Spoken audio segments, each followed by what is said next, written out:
পৃথিবীকে দুইবার কুলুষিত করেছে, যার ফলস্বরূপ তারা দুইবার অপদস্থ হয়েছে। তাদের শহরগুলো ধ্বংস হয়েছে আর তারা নির্বাসিত হয়েছে। প্রথমবার ছিল 598 খ্রিস্টপূর্বে ব্যাবিলনিয়ানদের দ্বারা, আর দ্বিতীয়বার ছিল 70 খ্রিস্টাব্দে রোমানদের দ্বারা।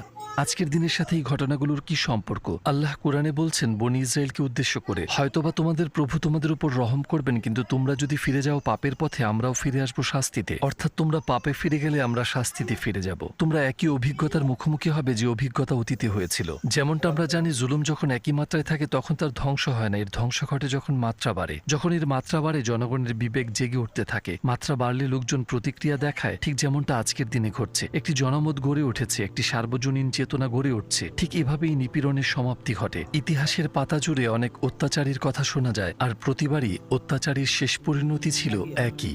ইনশাল্লাহ এবারও তেমনটাই হবে। আমরা আমাদের কাজ করে যাচ্ছি, আমাদের পক্ষ বেছে নিয়েছি। আল্লাহ যেন সব অত্যাচারীর বিনাশ ঘটান।